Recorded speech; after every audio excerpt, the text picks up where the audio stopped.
Ito ang Bible Faith Express, isang channel ng pananampalataya at mga kwento sa Biblia para sa buong pamilya. Maniwala sa Diyos. Sumama ka sa amin at panoorin mong lumago ang iyong pananampalataya.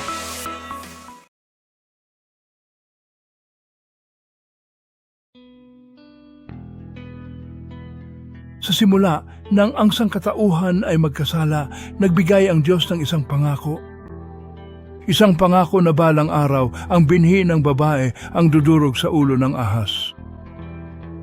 Sa pamamagitan ng mga propeta at hari sa loob ng maraming siglo ng pananabik, ang pangako ay paulit-ulit na ibinulong.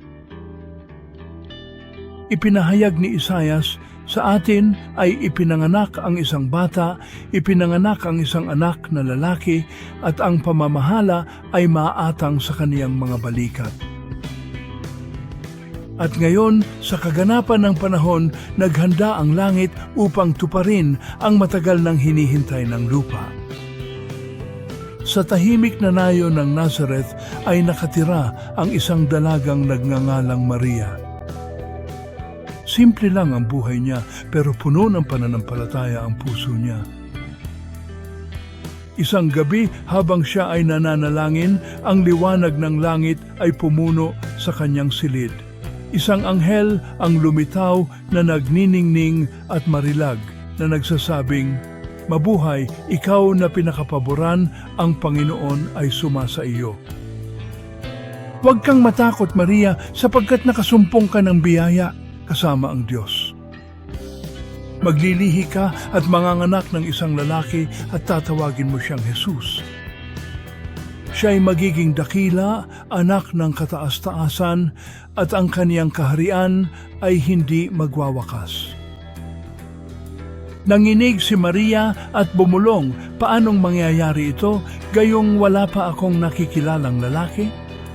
Sumagot ang anghel, bababa sa iyo ang banal na espiritu at ang kapangyarihan ng kataas-taasan. Tatakpan ka. Ang batang ipanganganak ay magiging banal, ang anak ng Diyos. Narito, ako ang lingkod ng Panginoon. Mangyari nawa sa akin ang ayon sa iyong salita. Nang umalis ang anghel, ang puso ni Maria ay napuno ng pagkamangha. Ang pinakadakilang sikreto ng langit ay lumalaki na ngayon sa loob niya. Nang malaman ni Jose na kaniyang mapapangasawa na si Maria ay nagdadalang tao na puno ng kalungkutan ang kaniyang puso. Mahal niya ito, ngunit hindi niya ito kayang intindihin o tanggapin. Ang sinasabi sa kanya ng sentido komon ay maaaring resulta lamang ng pagtataksil, at di mapapatawad na imoralidad sa panig ni Maria. Kailangan kong tapusin ng tahimik ang pakikipagtipan na yan. Nang gabing, habang siya ay balisa sa kanyang iniisip, ang Panginoon nagsugo ng anghel sa panaginip, "Si Jose, anak ni David." Sinabi ng anghel, "Huwag kang matakot na tanggapin si Maria bilang iyong asawa. Ang batang ipinaglihi niya ay sa Espiritu Santo. Magsisilang siya ng isang anak na lalaki at tatawagin mo siyang Jesus, sapagkat ililigtas niya ang kaniyang bayan mula sa kanilang mga kasalanan." Nang magising si Joseph, ang kapayapaan ay pumasok sa kanyang puso. Pumunta siya kay Maria at sinabi, "Sama-sama nating susundin ang Panginoon." Di nagtagal pagkatapos, naglabas si Cesar Augusto ng isang utos na dapat magparehistro ang buong mundo. Isinama ni Jose si Maria at sinimulan ang mahabang paglalakbay mula Nazareth patungong Bethlehem sa alikabok at bato sa mga burol at lambak. Mabagal silang naglakbay, si Maria ay nakasakay sa isang asno, si Jose ay naglalakad sa tabi niya, si Jose.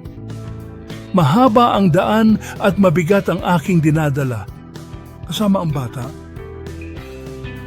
Makakarating ba tayo sa Bethlehem bago dumating ang bata? Makakahanap ba tayo ng matutuluyan doon? Maghintay ka lang, Maria, ang Panginoon ang magbibigay. Sa wakas, sa ilalim ng langit na puno ng mga bituin, narating nila ang Bethlehem, ang lungsod ni David. Ngunit puno ang bawat bahay tuluyan. Kumatok si Joseph sa sunod-sunod na pinto. "Pakiusap po, Ginoo, buntis po ang asawa ko." Isang katiwala ng bahay tuluyan nang makita ang pagkahapo ni Maria ay mabait na nagsabi, "Pasensya na po, manlalakbay." May mga tao na sa bawat silid, ngunit sa likod ng bahay tuluyan may isang kwadra. Hindi naman kalakihan pero mainit. Salamat, magiging sapat na ito. Kaya sa isang lugar na para sa mga hayop, ang hari ng kaluwalhatian ay naparito upang manirahan kasama ng mga tao. Nang gabing iyon, isinilang ni Maria ang kaniyang panganay na anak na lalaki. Binalot niya siya ng mga lampin at inihiga sa isang sabsaban. Natulog ang mundo, walang kamalay-malay na dumating na ang tagapagligtas nito. Panginoon ko, tagapagligtas ko, Emmanuel, Diyos na sumasa atin. Nagsaya ang langit at ang gabi ay napuno ng kapayapaan. Nang gabing iyon, sa mga kalapit na parang binabantayan ng mga pastol ang kanilang mga kawan. Isang ordinaryong gabi lang iyon, tahimik at malamig. Pagkatapos ay biglang nagliyab ang kalangitan sa liwanag. Isang anghel ang nagpakita sa kanila na nagsasabi, "Huwag kayong matakot. May dala akong magandang balita para sa inyo na magbibigay ng malaking kagalakan sa lahat ng tao. Ngayon sa lungsod ni David, isinilang ang isang tagapagligtas, ang Kristo, ang Panginoon. Makikita ninyo siyang nababalot ng mga lampin at nakahiga sa isang sabsaban." Napatitig ng may pagkamangha ang mga pastol at biglang nabuksan ang langit at napuno ng napakaraming anghel na umaawit ng papuri sa Diyos. Sa kataas-taasan at sa lupa, kapayapaan, mabuting kalooban sa mga tao. Napuno ng tunog ang kalangitan na parang kulog na babalot ng himig.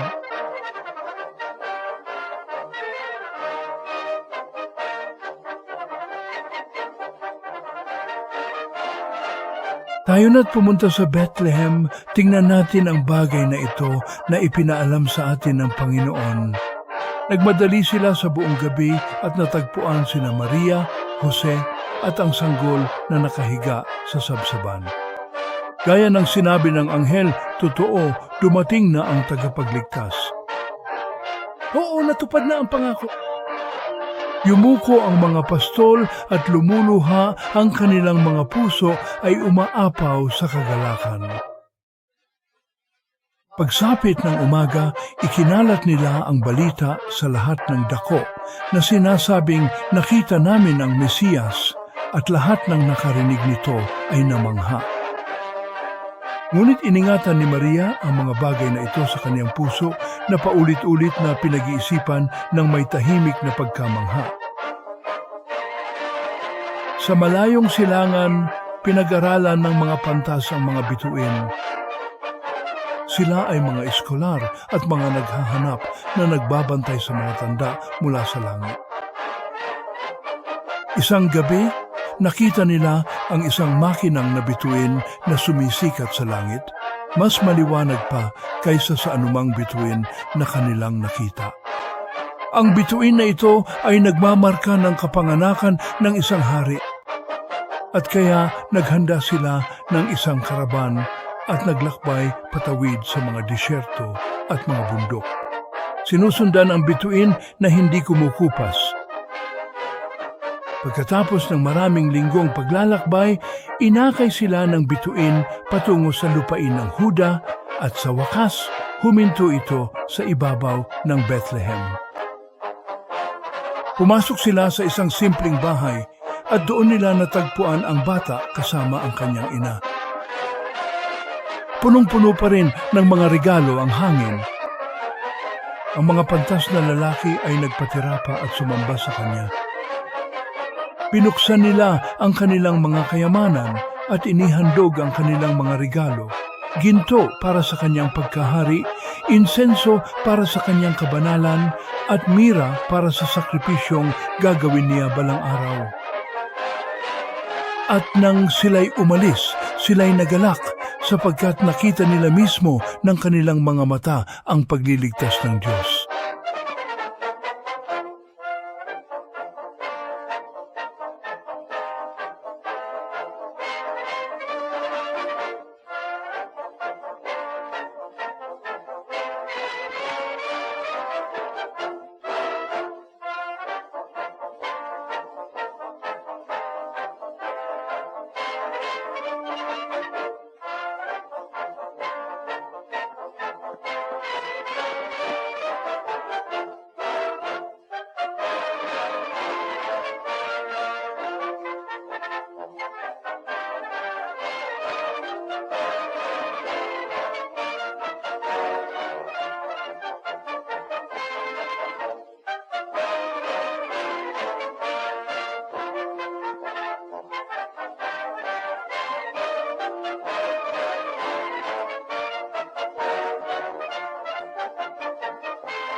Nang dumating ang oras para iharap ni Maria at Jose ang bata sa templo, naglakbay sila patungong Jerusalem. Ang mga patsyo ng templo ay puno ng mga mananamba at mga panalangin. Kabilang sa kanila ang isang lalaking nagngangalang Simeon, matanda, maamo at puspos ng banal na espiritu. Panginoon, ngayon ay hayaan mong ang iyong lingkod ay umalis ng mapayapa. Kapayapaan ayon sa iyong salita, sapagkat nakita ng aking mga mata ang iyong kaligtasan na iyong inihanda para sa lahat ng tao. Isang liwanag para sa kapahayagan sa mga hentil at para sa kaluwalhatian ng iyong bayan, Israel. Namangha sina Maria at Jose sa kaniyang mga salita. Tumingin si Simeon kay Maria at malumanay na sinabi, "Ang batang ito ay nakatakdang maging dahilan ng pagbangon at pagbagsak ng marami sa Israel. At isang espada ang tatagos sa sarili mong kaluluwa." Gayon din, nakatayo sa malapit si Ana, isang propetisa na naglingkod sa Diyos sa panalangin at pag-aayuno sa loob ng maraming taon. Nang makita niya ang bata, itinaas niya ang kanyang mga kamay at ipinahayag, ito nga siya. Ang manunubos ng Jerusalem, ang pag-asa ng lahat ng naghihintay ng kaligtasan. Kumalat ang balita sa templo ng araw na iyon, dumating na ang Mesyas. Kumalat ang balita sa templo ng araw na iyon, dumating na ang Mesyas. Ngunit di nagtagal ay lumitaw ang panganib. Nang marinig ni Haring Herodes ang pagsilang ng bata, siya ay napuno ng takot at galit. Nagpadala siya ng mga sundalo upang patayin ang lahat ng batang lalaki sa Bethlehem. Nang gabing iyon, habang natutulog si Jose, muling nagpakita ang isang anghel ng Panginoon at sinabi, "Bumangon ka, dalhin mo ang bata at ang kanyang ina at tumakas ka patungong Ehipto. Manatili ka roon hanggang sasabihin ko sa iyo, sapagkat pinagsisikapan ni Herodes na patayin siya." Nagising si Joseph at hindi nag-aksaya ng oras. Bago magbukang liwayway, nagising si Joseph at naghanda na umalis. Mahigpit na binalot ni Mary ang sanggol at magkasama silang tumakas patungo sa gabi. Tinawid nila ang mga disyerto at mga ilog, ginagabayan ng mga bituin at binantayan ng kamay ng Diyos. Sa Ehipto, nakahanap sila ng kalungan malayo sa abot ng espada ni Herodes at doon sila naghintay gaya ng inihula. Mula sa Ehipto, tinawagan ko ang aking anak. Lumipas ang mga taon. Pagkamatay ni Herodes, muling nagpakita ang anghel kay Jose sa isang panaginip at sinabi, "Bumangon ka. Dalhin mo ang bata at ang kaniyang ina at bumalik ka sa Israel sapagkat patay na ang mga naghahangad sa buhay ng bata." Kaya bumalik sila at nanirahan muli sa Nazareth, ang bayang pinagmula ng lahat. At ang bata ay lumaki, malakas sa espiritu at puno ng karunungan.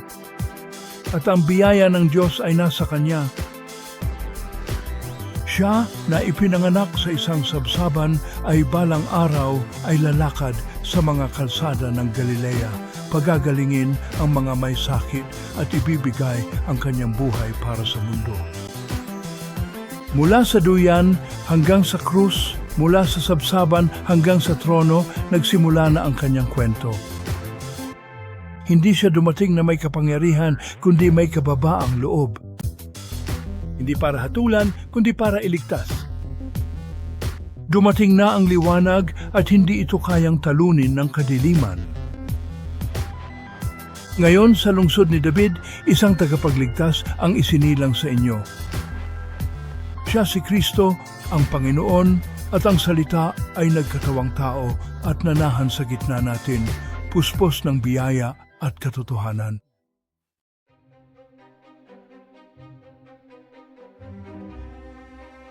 Salamat sa panonood. Mag-subscribe po kayo sa aming channel. Gumawa ka ng mabuti ngayon. Pindutin ang subscribe button. Mag-subscribe, mag-like at mag-share.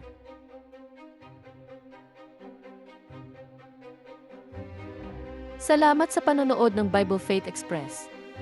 Huwag kalimutang mag-like, mag-subscribe at mag-share sa iyong mga kaibigan at pamilya. Panatilihin ang pananampalataya.